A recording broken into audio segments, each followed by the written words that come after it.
Ducks Unlimited Television is presented by Drake Waterfowl Systems, innovators in waterfowl hunting in association with Mossberg Firearms. Built rugged, proudly American.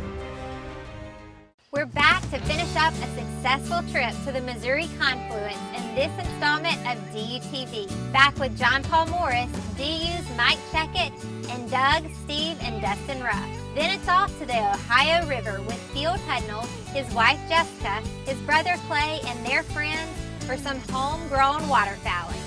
Next on Ducks Unlimited Television. This morning I get to go hunt with the entire Ruff family. I'm really excited about it because they're a great family and they're clearly very passionate about conservation and waterfowl. You know, it reminds me a lot of my own family and that we all love to go spend time in the outdoors together. I've been very lucky. As a young boy, my dad took me out and introduced me to hunting and fishing, and you know, it's really special to see the Ruff family and how Doug has introduced his son Dustin, you know, to waterfowling, and to see how much he enjoys it. It's really those family bonds in the duck blind. It does not get any better.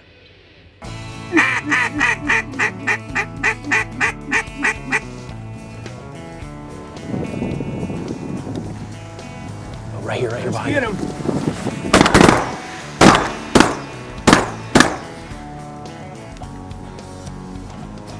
I think we were all shooting at that one teal. It was the lowest, closest one.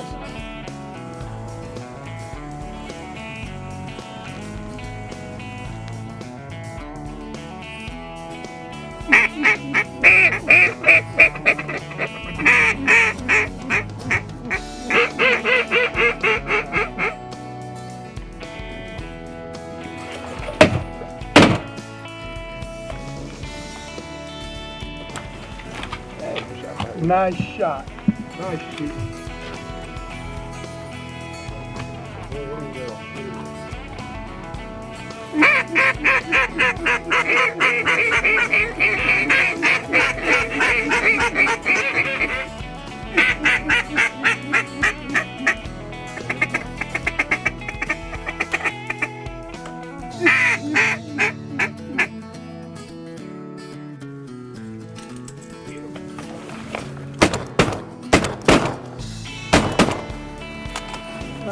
There's the Drake. Yeah, I think we all shot at that one.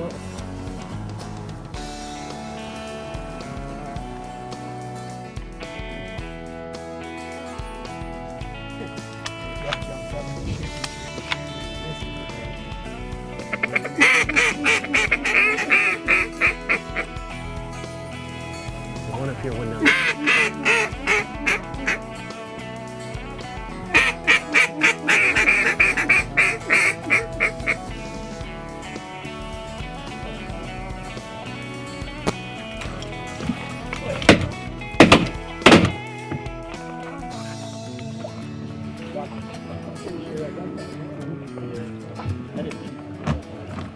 The good bullets are working.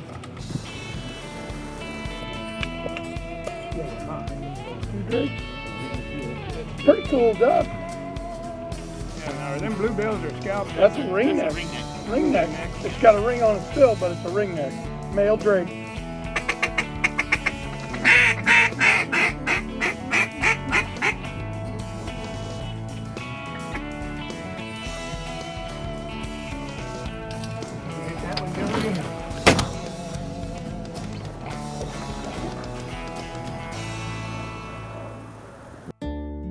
Have we all three ever been in the blind together? I don't think so. I don't think so. Really? I get to hunt it with Dustin, my nephew, once in a while, but rarely do we all three ever get to hunt together. Maybe on Thanksgiving Day. I don't get to hunt with my brother much. He's busy running the duck club and I'm busy in my business. My brother is the best waterfowler by far that I've ever hunted with. He lives and breathes this every day. He watches the ducks. He's taught me a lot on how to waterfowl as well. And Dustin, my nephew, is a chip off the old block. I appreciate the opportunity to get to do that. This is special. Definitely special. Thank you guys for letting me join you. Yeah. Ducks Unlimited Television, presented by Drake Waterfowl Systems, innovators in waterfowl hunting, is also brought to you by Mossy Oak Shadow Grass Blades and Ducks Unlimited's Rescue Our Wetlands campaign, banding together for waterfowl.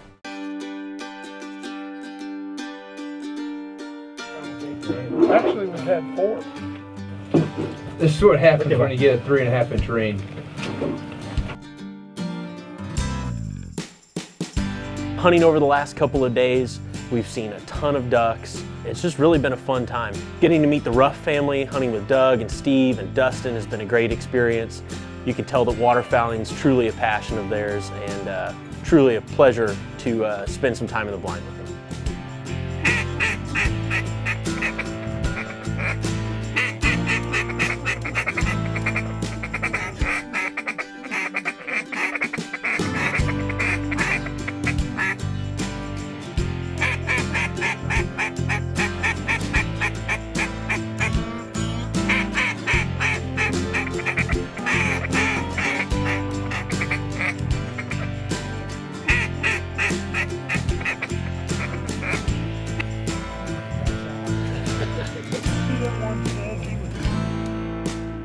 One of the biggest tools for Ducks Unlimited is the use of conservation easements, and it's their partnerships with local landowners to help conserve these lands, not only today, but for generations to come. We're actually starting the process of going in the conservation easement program. We have some farmland that lays down and back that we hunt, and it's very low lands, you get hard rains, goes underwater very easy. I can hardly ever raise a crop on it. Thought it's a good cause, really.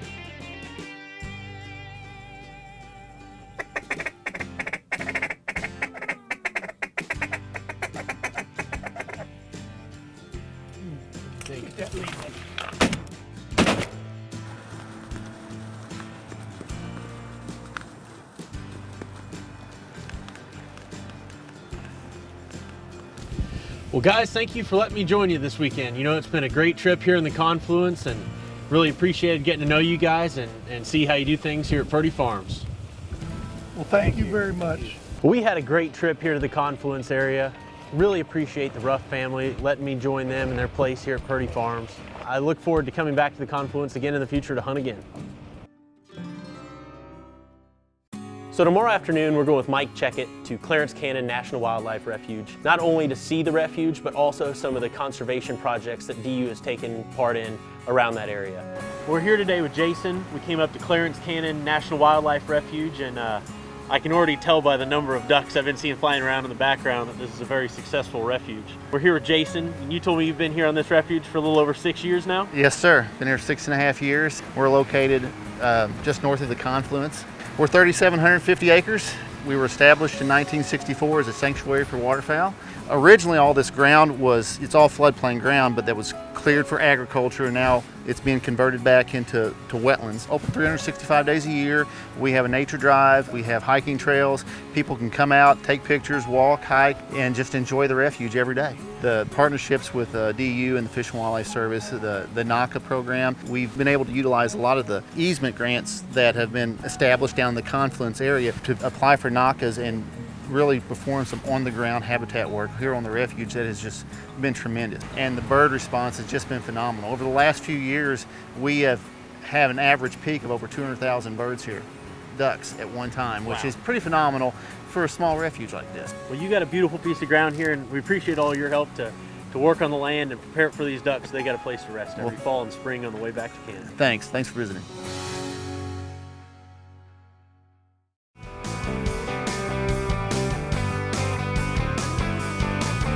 Water is one of the main factors determining the health of our waterfowl populations. Ample water on the prairie breeding grounds is key to a plentiful fall flight. Sufficient water in migration and wintering areas helps maintain populations through the winter and send healthy ducks back north again in the spring. But abundant clean water has become an issue of global importance. Millions of people on this planet don't have access to adequate water resources. Wetlands offer a solution to some of these issues. Because wetlands can help purify our water, store floodwaters, recharge regional water supplies, and provide wildlife habitat, Ducks Unlimited's conservation work is more relevant and far-reaching than ever before. Today, Ducks Unlimited is part of the solution to our growing water challenges. Our conservation work has become important to a growing array of partners and constituents who are working to solve water issues. Enlisting these partners in wetlands conservation can help us advance the Ducks Unlimited mission in new and exciting ways. Find out more about how DU's work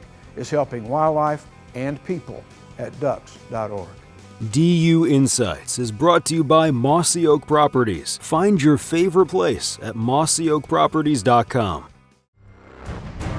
DUTV is powered by Mossberg Built Rugged, Proudly American, Mossy Oak Properties, America's land specialist, and Purina Pro Plan, nutrition that performs. When people ask the question, where's your favorite place to hunt? I always ask, well, what do you mean? If you're wanting to know as far as the best hunting is concerned, as far as the most birds, there's a number of answers. That could be Missouri, Oklahoma, Kansas, Nebraska. But when it comes to my favorite place to hunt is home, that's because that's where I grew up. And to be honest with you, it's probably some of the worst hunting I've ever had. Growing up, we didn't have a lot of waterfowl. You're not gonna read a magazine and hear that, northern Kentucky, right on the Ohio River, is waterfowl mecca. You gotta go there and try it, because most people, if they come here, they're gonna be disappointed. We're known for big deer and turkeys, not waterfowl. I always say we don't shoot a lot of anything, but we shoot a little bit of everything. When you go on like the Mississippi River, the Ohio River, or any large river system, there's no telling what you're gonna shoot. We shoot everything from Canada geese to black ducks, mallards, pintails, widgeon, gadwall, canvasbacks. We've even seen old squall out here before. I guess it's what I'm used to. We decide to hunt Mike and Mickey's spot on day one, and it's a fantastic spot. It's actually right between two roost lakes, and they told us that if we have rain and clouds and wind, it's gonna be good. We had rain, wind, and clouds, and we hunted till noon, but we never saw the first bird. So I was talking to the guys, I'm like, you know what? We still have an afternoon, we might as well give it a shot. I mean, what's the worst that can happen? So we have this cornfield that we can hunt. It's got a real high top, great visibility. I'd seen birds in it the night before, so everything's looking good. While we were setting the decoys, I wasn't in much of a hurry, because the night before, the geese didn't feed till after shooting hours. We got the decoys set up, and we decided to park the trucks way off. So my brother and I, we parked the trucks, and as we're walking back to the decoys, we hear geese. So we sprint up to the decoys, it's mist and raining, we're trying to jump in, and the floodgates were open. There were geese coming from every direction.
So all these geese are circling, and we're getting some shots in, and it seemed like it only lasted a few minutes because it was just mass confusion.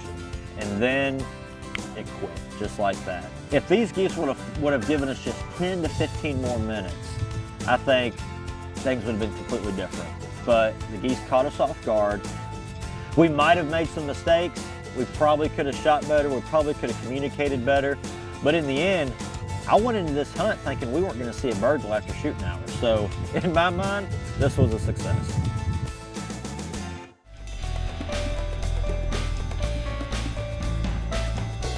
I want to talk about duck blind safety today. When you're at the gun club, every stand's got one of these cages on it. Duck blinds don't have those, and they really should. What the purpose of this is to keep you from swinging your gun back where it's unsafe. In a blind, you don't have these poles, and it's possible to bring your gun all the way back here and over somebody else's head and shoot.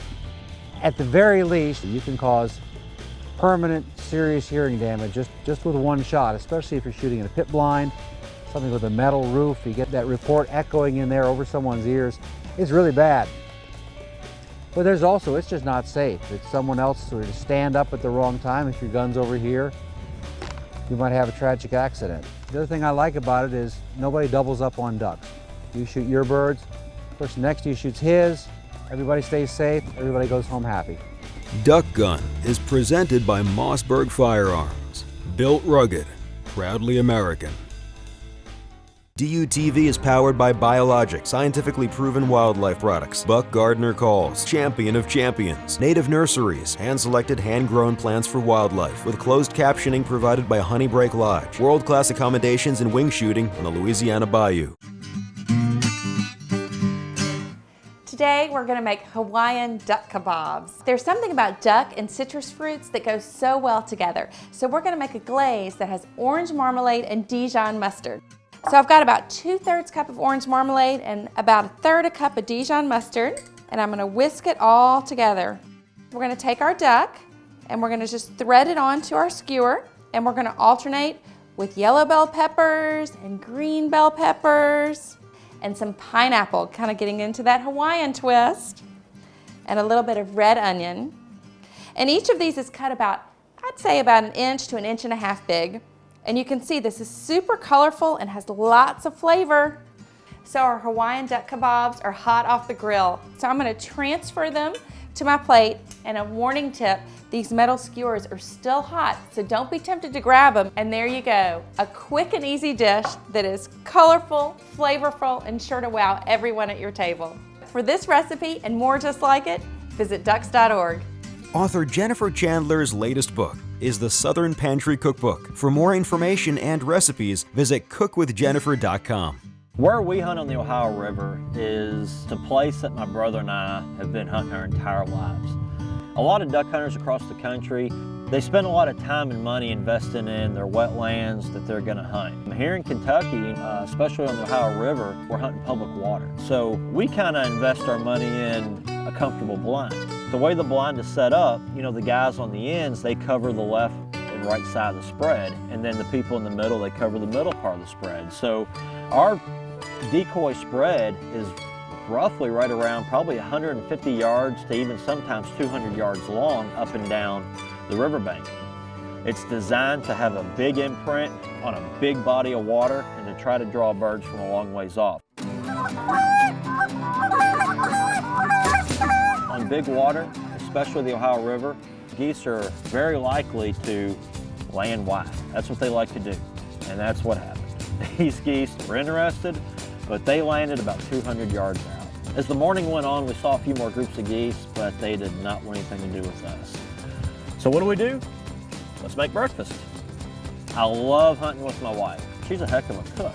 She makes a chorizo burrito that is to die for, especially when you're on the river and it's cold. Anything tastes good, but good food really tastes good.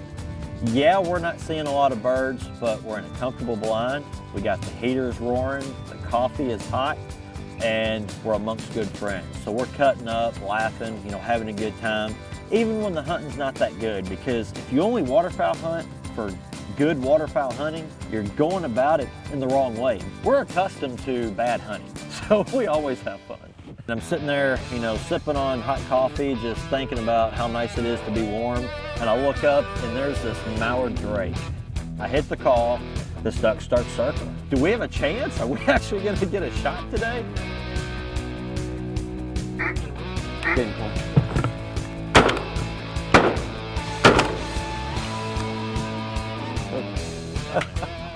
Well, we're off 0. It was a great day to get on the river and spend time with my brother and my wife. Anytime you can get out and hunt, whether you shoot anything or not, it's a great day. Being from northern Kentucky in an area where it's not known for waterfowl hunting, it's allowed me to appreciate organizations like Ducks Unlimited even more. It's rewarding to do everything we can for Ducks Unlimited and support the work that they do. So then that way when things do get cold and Indiana freezes up, those birds are going to come to Kentucky. It's just very rewarding to have quality waterfowl hunting and to know that organizations like Ducks Unlimited is doing everything they can to ensure that. Excellent times indeed in It's always fun to spend quality time with waterfowl hunters who are passionate about conservation. Please join us again next time. Visit ducks.org. And thanks for your support of Ducks Unlimited.